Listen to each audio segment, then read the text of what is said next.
How did you get started in the biologics clinic?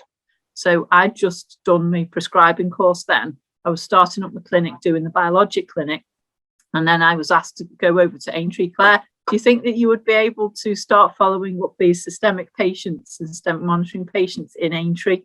So I'm like, oh gosh, that's, they're only just qualified as a prescriber, but yes, I can give it a go. Yes. So I started following up a lot of those patients. Mm-hmm. And can you tell us a bit more about your role in the clinic? My role has developed while I've been there, and become, more specialised, doing the clinics, which I started doing when I became an independent prescriber. So that was a good addition to my role as the dermatology pharmacist, and that coincided with the biosimilar infliximab coming along.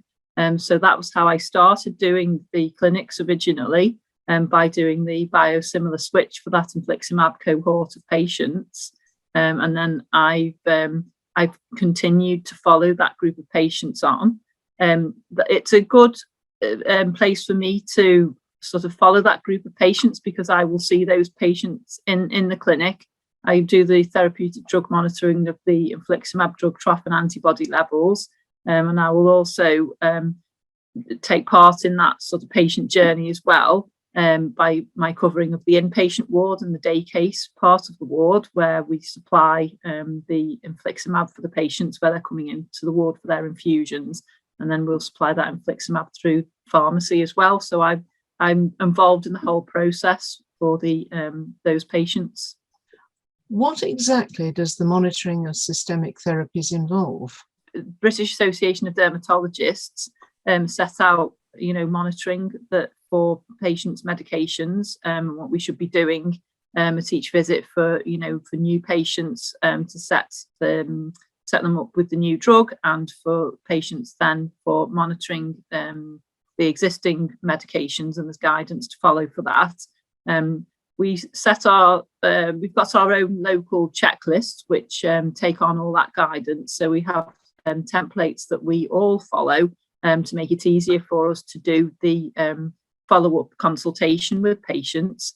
So we've got a checklist that we can use to fill in, to ensure we've asked the patients all the questions and we've done all the monitoring, so that we're monitoring the patients' routine blood monitoring, such as full blood count, U&E, LFT, and then the additional things for methotrexate, such as the P3NP and the fibroscan if needed, and always checking for infections. Patients got infections, because that's a really important thing when patients are immune suppressed, and then ensuring that patients are still tolerating their medicines as well, and they're up to date with vaccinations, checking any interactions, what the patient's other medication is, and really, that the patients are being discussion, a two-way discussion with the patients, that they're getting the most from their medicines and any topical medications that they're on as well, because that really goes hand in hand to extra tools and toolkit really to use to tidy up, if you like, any additional symptoms on their skin that the not being catered for 100% with the medication. Just to clarify, would this involve examining patients and taking blood, for example? When I see patients face to face, we'll do the skin examination, yes. We don't take blood in the clinic, and patients will go off to phlebotomy to do that. But yes, certainly when I'm doing the face-to-face consultation with patients, I will do the patients. Yeah, that was an important thing to add as well. Yes, to do the patient's PASI score and the DLQI.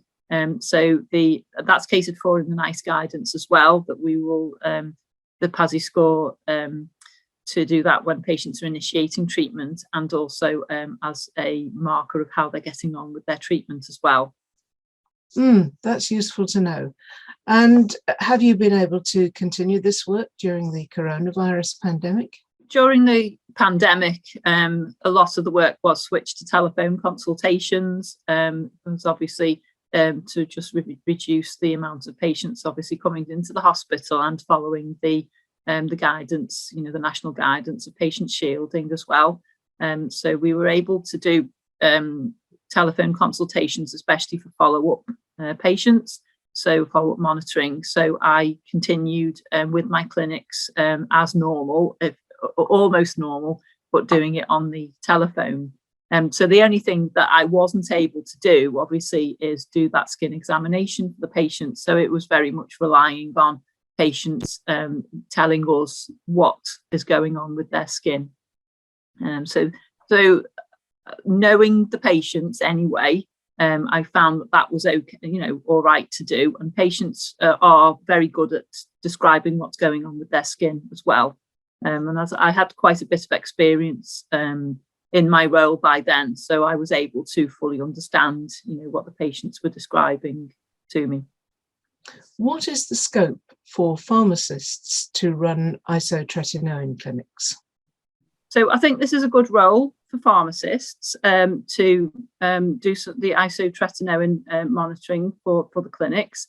It's really important to have the time to spend with the patients to be able to explain about the medication and the importance of taking it regularly, and the importance of doing the monitoring, and especially the pregnancy prevention programme for the ladies of childbearing age as well.